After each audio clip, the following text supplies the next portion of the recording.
Hi, this is Gerald Celente from the Trends Research Institute on June 28th, 2010, and with my colleague, the executive editor of the Trends Journal, John Anthony West, and we're going to talk about the big news in the news today. Actually, it's old news, but because it comes from the lips and pen of one of the white shoe boys, it's real news. It's from Paul Krugman, the Nobel Prize winning economist and columnist for the New York Times. Oh, the New York Times. The New York Times. The toilet paper of record. Because today, Mr. Krugman, and it's making the news, has declared the Third Depression. Well, he's a little late on it. We declared this a couple of years ago. We called it the Greatest Depression. But Mr. Krugman denied it was coming because he believed in the programs of the government and by the other white shoe boys from the Federal Reserve and the White House that have pushed into place the many stimulus programs. Here's what Mr. Krugman has to say today. What we now, I fear, are in the early stages of the Third Depression. It will probably look like the Long Depression, then the much more severe Great Depression. But the cost to the world, economy, and above all, to the millions of lives blighted by the absence of jobs, will nonetheless be immense.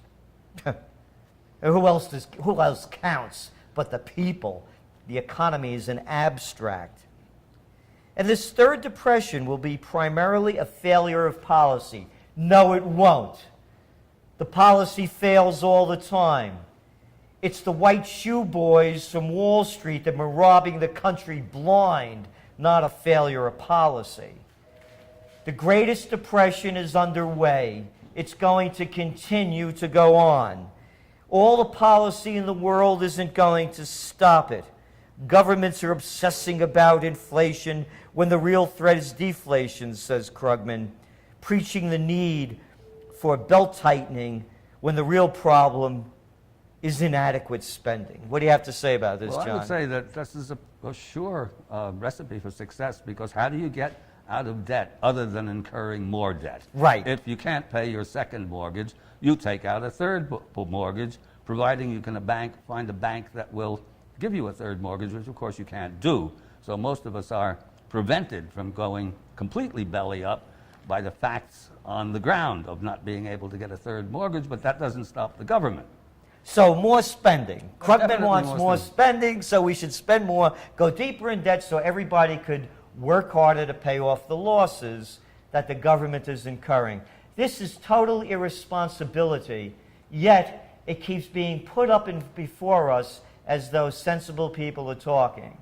So having figured out that Krugman is now online saying that what we've been saying all along is that the Great Depression is underway, John has suggested we change our forecast, because if Krugman says we're going into a Great Depression, we may not be. I mean, after all, we've been following Krugman for a long time. I mean, how do you get a Nobel Prize in economics other than by being consistently wrong? Krugman is following an honorable, long-standing tradition in that regard. But we've been following Krugman for a very long time, and I cannot remember anything that he's ever said that was right.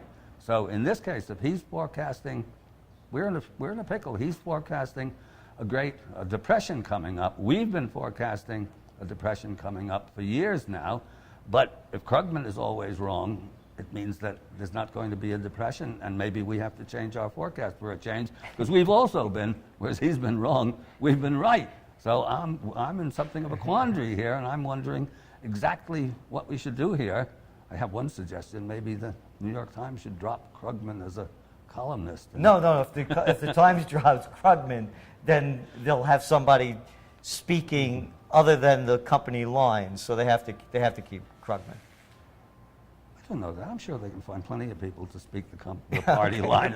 That's all they have now. So why should there somebody else? So anyway, the big news is the old news. We're going into the Greatest Depression. Yeah, Krugman is seeing it coming. He did see the Great Recession coming it was late when he said to see it, but of course, the Times uses the language that nobody saw it coming. So now when one of their somebodies, which is a nobody, sees it coming, then perk up your ears. The Greatest Depression's underway. This is Gerald Celente and John West from the Trends Research Institute, and that's today's Trends in the News.